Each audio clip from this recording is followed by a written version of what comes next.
Well, hello, everyone. This is John Byrne with Poets and Quants. Welcome to our Center Court session on the Ross School of Business at the University of Michigan. We have the new dean, who is actually celebrating her first year anniversary in August, Sharon Matusik, who took over the school and has been leading it now for the past year. Hi, Sharon. Hi, John. Pleasure to join you. Thank you for giving me a chance to talk about what's new and exciting at the Ross School of Business and for coming to you from our really amazing new digital technology studio. Yeah, it's very cool. I've been in there and love it, and I'm sure you're loving it too. So what's most impressed you about the school since you've arrived? It's a great question.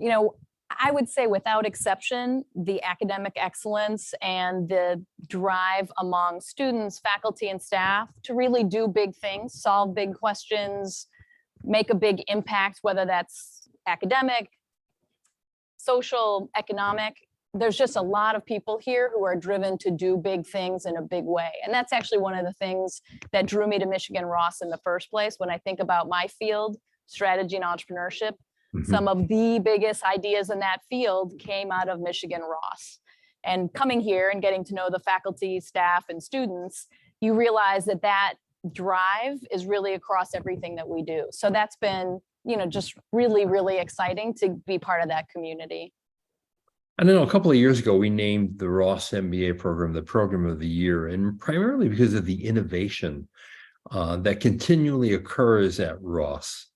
It's really striking because it's almost like every month, every other month, there's some new little twist here or there, or some revamp of something that just keeps the program incredibly fresh and on the mark. I'm sure you have found that to be the case as well. Absolutely. And, I'm just laughing to myself because earlier today we were having just a little faculty colloquium on teaching innovation, teaching excellence, talking about, exactly the sorts of things that we're talking about in terms of influencing the future of the world of work. AI, what does that mean? How do we balance out, that structure and flexibility in our curriculum and meeting our students' needs and also preparing them to be leaders into the future? And so, that kind of conversation is a regular thing that happens, and people are really engaged in trying to figure out how do we always make sure that we've got the students' long-term interests in mind and making sure we're setting them up for success. And before we get into the nitty-gritty of your MBA program and what really distinguishes it, one thing I want to mention is that you are a first-generation college student, as I am, but now as a leader of a premier school in the academy. I mean, I wonder if you come to the job with a different mindset as a first-gen college student and graduate than someone else does. I would say absolutely. So, a little bit about my background. My dad worked on an assembly line. My mom was a secretary. They worked incredibly hard to make sure my sister and I had a great education, which they did not have. And boy, it's made all the difference in the world. When I reflect on my life, it's very, very different than the life I grew up with. And that's because of education. So for me, every day to help others open up opportunities for themselves through education is it's like a deeply meaningful experience. I'm sure, you might feel the same way. And I take what we do very seriously. Through education, not only are we lifting up a student and opening up opportunities for them, but it's often their family. And it's creating economic inclusion more broadly, which is so important to well-functioning societies more broadly. So I feel very fortunate that I'm in the role where every day I get to help others open up opportunities for themselves through education. Yeah, no, I totally agree with you. I think it's a no-brainer, and it's disturbing to hear people speak critically about higher education in our country and to discount its importance. And it's not about earning more money or even maybe a career as opposed to a job. It's about opening your mind to the world's possibilities and seeing and living life in a multidimensional frame. That's what I think higher education is all about. But never mind all of that, because we could talk about that forever. I want to ask you this. Why should someone get their MBA from Michigan? Yeah. So great question. And I would say as a new dean, it's been a great time to really reflect on what is special about Michigan Ross and how does that compare to other business schools. So we've been engaged in a very deliberate effort to reflect on what we're doing well. What does the business world need when you look at 10 years out, 20 years out? What are those jobs and careers and what's going to set someone up for success? And I would say there's three things that I think really differentiate Michigan Ross. One is action, so our students have a reputation for rolling up their sleeves and getting stuff done. There is a bias towards action. And then related to that, you're well familiar with our action-based learning pedagogy. That's where we've got really well thought out ways that students are learning by doing with the guidance of faculty to support them through that journey. And I think action-based learning has always been important, but I would say never more so than now. Because what are you learning through that? You're learning to make decisions under uncertainty. You're making decisions with incomplete information. You have to work collaboratively. You've got to communicate effectively. You're figuring out how can you use data to inform that decision-making process. And all of those things are especially well suited to an environment where there is increasing uncertainty, whether you're looking at the technology side, whether you're looking at the geopolitical landscape, whether you're looking at how we need to also be mindful of the social implications of our economic actions. All of those things are hard to navigate. And so helping our students to learn by doing with reflection, with guidance, we think really sets them up for long-term success. The other thing that I would say, and that's been a hallmark of the Ross program for many years. And Ross has been a pioneer in action-based learning. And, a lot of schools talk about that, but no one interrupts the academic calendar the way you do and really throws people into very complicated projects and challenges. Yeah. And it's in our required curriculum. And there's also so many different opportunities to engage with that outside of the classroom as well. One of the examples that I found so powerful this year is our Leadership Crisis Challenge. I don't know if you're familiar with that. But essentially students are put on teams, they act as a C-suite, and they're faced with some sort of crisis. And this year it was a startup team, and they had autonomous driving vehicle, and it did what the algorithm was designed to do. It avoided a bus with 30 people on it, and then it swerved and it hit a bicyclist, and that bicyclist passed away. And so this team had to figure out how are they going to deal with this as a startup company. They sit in front of boards of directors, which are our really accomplished alumni and friends who help give them a taste of what that would really be like if they were in that situation. And then they narrowed it down to a few finalist teams, and there's actually a press conference. I'm looking at you as someone who's reporting on how things play out. That press conference, those reporters are tough. It's actually some of our Knight Wallace Fellows. Wow. This year's panel included a reporter from the Financial Times. He was tough, but it gives students that opportunity to really build out that skill set in a way that's going to set them up for success when they're facing all sorts of uncertainties that they don't really have a playbook for. So I think that action-based learning is really critical. I would say the second thing that really differentiates us is impact. As I mentioned in our brief conversation before we got started, a lot of people here really want to do big things. They want to make an economic impact. They want to have a social impact. I would say the other thing that's really remarkable with regard to the impact is, you might know this, we have 110 departments in the top 10 on the University of Michigan campus. And so, part of what we do here is really try to integrate all those different areas of excellence into the educational experience of our students. We think that that's really important if they want to make an impact, to be able to work with the lawyers and the public policy people and the people in the arts.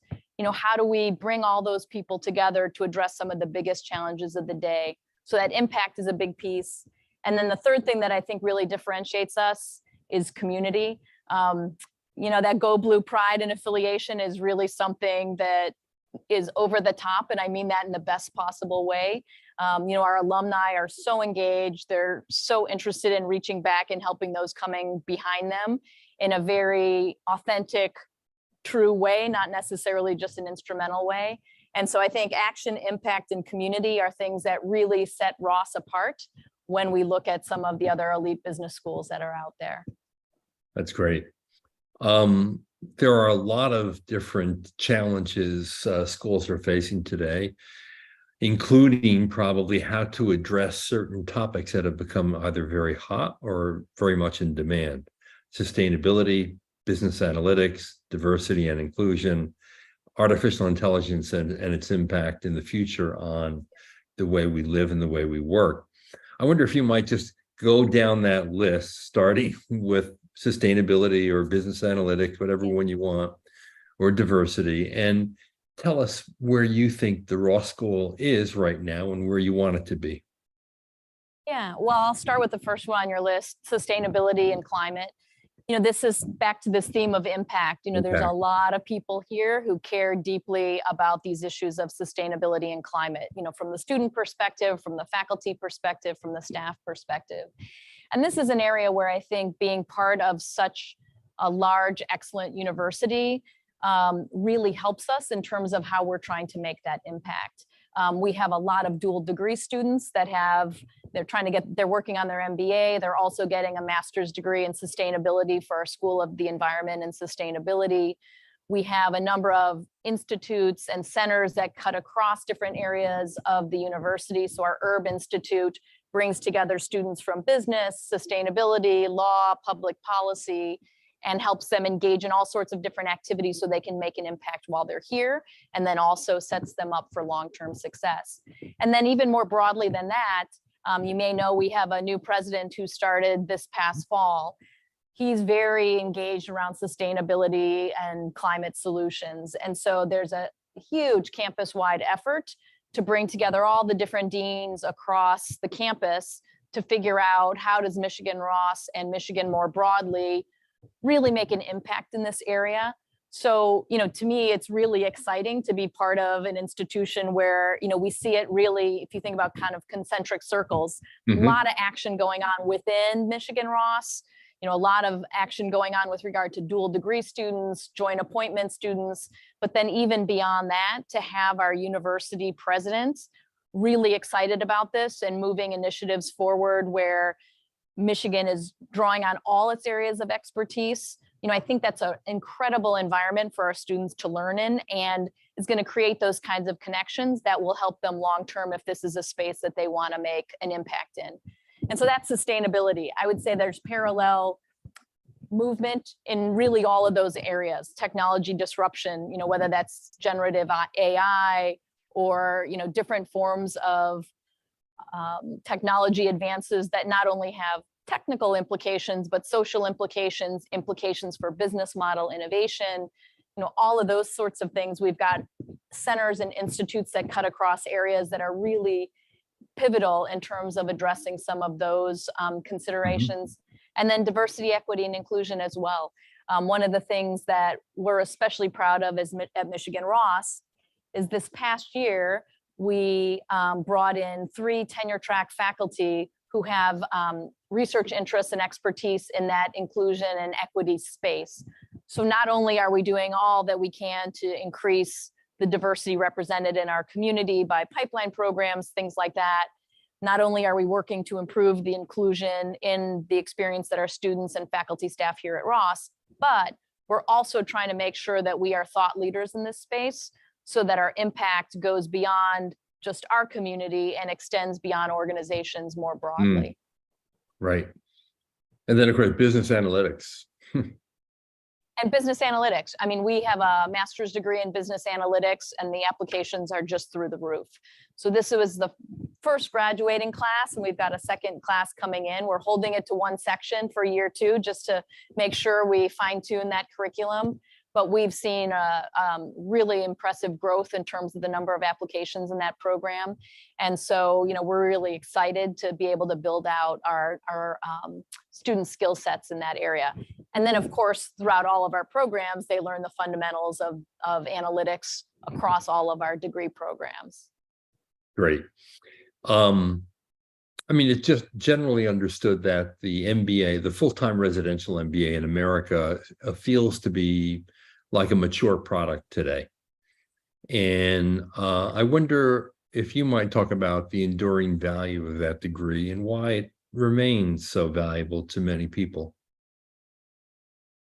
Yeah, I think there's always going to be a really strong market for a full-time MBA program. It's an immersive program where you learn beyond just the content knowledge. So obviously there's a lot of disruption in our market in terms of low cost online MBA programs. That's certainly here to stay. And I think that's a great fit for some people who just want the content knowledge.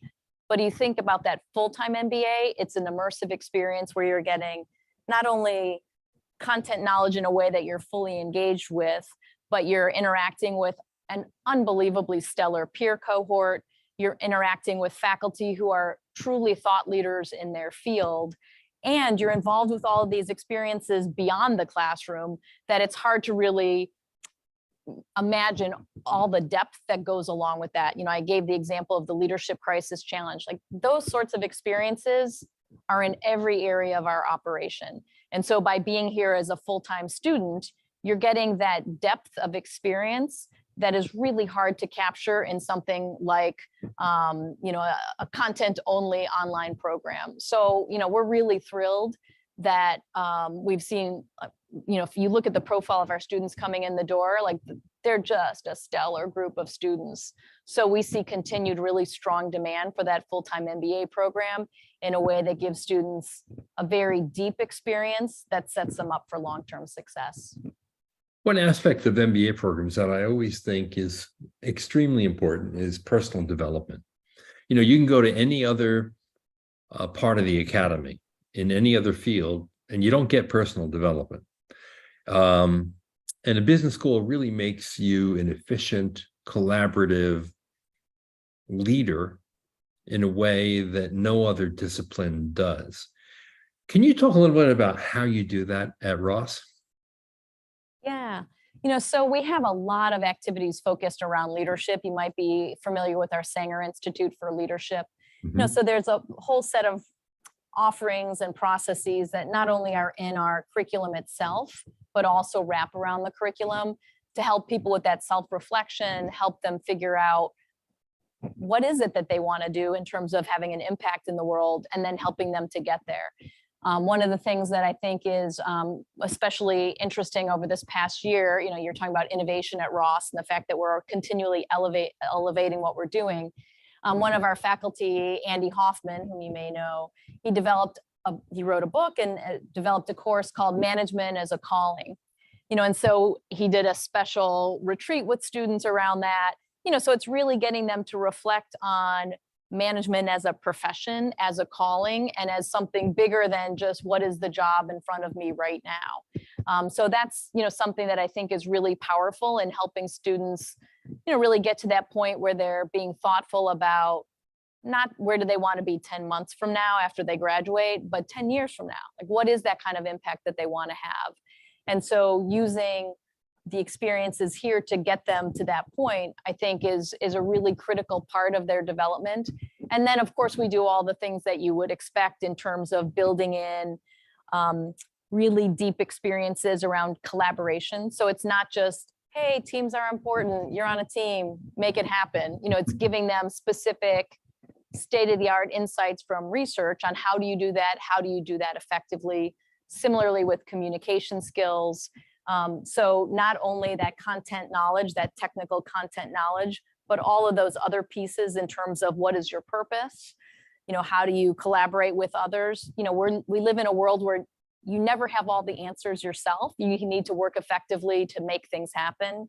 How do you communicate effectively? You can have the best empirical model, but if you can't explain why it's the best or why it answers the kinds of questions that you're seeking to answer, you're not going to be that successful. So we really work hard to build out those experiences through the curriculum, through the co-curriculars, through our centers and institutes to set people up for long-term success. When I think of Ross, I think of, it's a rare business school that has a terrific undergraduate program, has a full portfolio of specialty masters, is in the online space, and of course, the full-time and part-time and executive MBA spaces. So I wonder, as an incoming new dean, mean, how do you figure out what your priorities are? Because the programming is so immense. The school has so many different students in all these different programs. How do you figure out what your priorities are, and what indeed are they as a new Yeah. leader Well, of the I mean, I school? think it's a great question, and I think it comes back to being very thoughtful about what is at the core of how we differentiate ourselves and what's core to our experience, and then and that looks different in different programs, but being very Right. focused on what that core is. And so, back to your earlier question, I really think action, impact, and community are, and we're still fine tuning this, and I'm still learning, as you can appreciate in a large, complex organization, it takes a Mhm. long time to get up to speed. Sure. But just having conversations, those are themes that seem to resonate and be representative across many of our different stakeholder groups as valuable and differentiated. But, that really serves as a core, like how do we make sure that we are delivering at a very high level across those dimensions in different ways that meet the needs of audiences that have different criteria. A BBA, we were just working on the freshman orientation for our incoming BBAs. Those sorts of themes, we're going to deliver those differently to the 18-year-old that's coming to Ann Arbor for the first time from the executive MBA program that we offer out of our Los Angeles location. So, how that looks is different. And of course, undercutting all of that is, really rigorous academic excellence, but using those themes of action, impact, and community to help inform how we deliver the highest quality student experience across all those different programs that we offer. How do you imagine graduate business education evolving over the next 5 to 10 years? It's a great question. Obviously, we're talking a lot about things like technology disruption and what does that mean? So some of the things that we've been doing here at Michigan Ross is really tying in closely to our business community using our advisory board, things like that. We went through a visioning exercise with them to say, what does the future of business look like 10 years out? Because obviously we have to understand that if we have to think about how do we prepare people to lead that future. And interestingly, the two uncertainties that were highlighted the most in terms of those conversations were the geopolitical uncertainty and technological uncertainty. So when we think about that on a global level, that has certain implications for the kinds of companies that are going to be ascendant, the kinds of companies that are going to have a difficult time in that environment. It also has implications for the kinds of skills that leaders need to have in terms of excelling in those kinds of environments. So we're using that to help us think about business education and how it evolves. And it does get back to things like adaptability, learning by doing, having strong ability to build relationships across different kinds of people and different kinds of stakeholder groups. So I think at the most foundational level, those are important things that inform, what does the curriculum look like? What does the student experience look like? I also think it's an exciting time. Times of change, I think, are times of opportunity because especially post-COVID, there's lots of different ways for people to access business education. And I think that's a great thing. So then for the student who is trying to figure out what's the best fit, there's lots of different options. We feel very strongly about the offerings that we have on the table, and we're excited to be able to reach more students around the globe with things like our online MBA program. But the fact that there's more choices now, I think, is great for the potential student.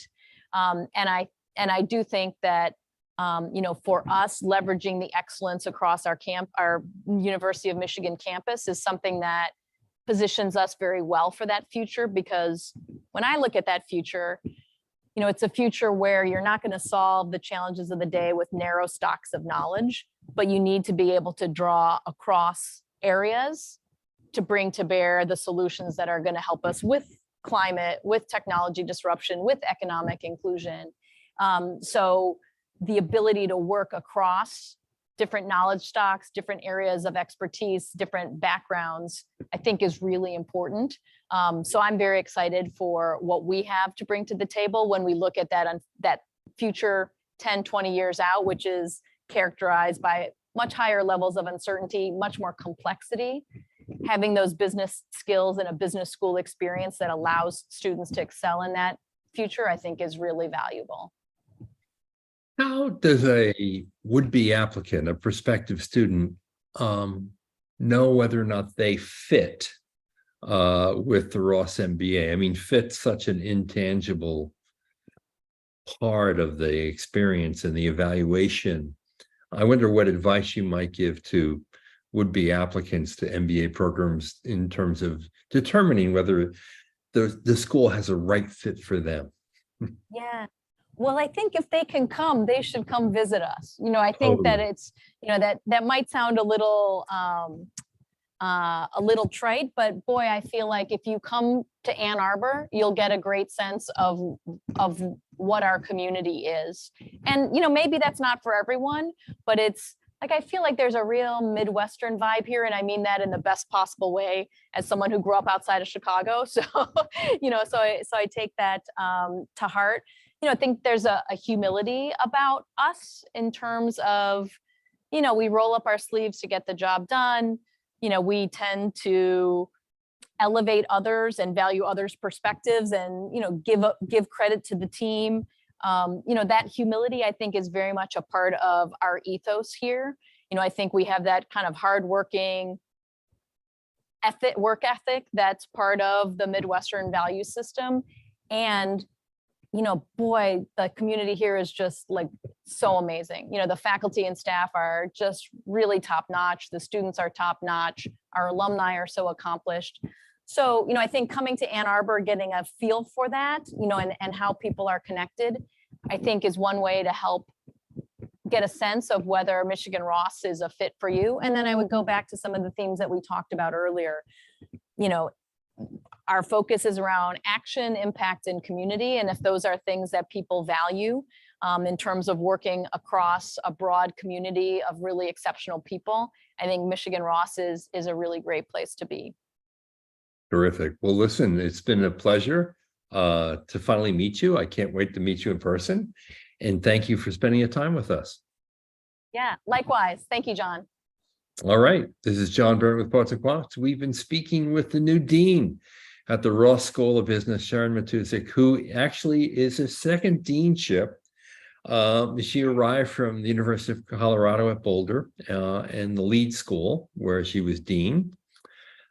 First generation college graduate, Colby College, econ and English major, got her PhD at the University of Washington, first taught at Rice University's Jones School, and now at Michigan. Congratulations. This is a great school. You're in a great place doing great things.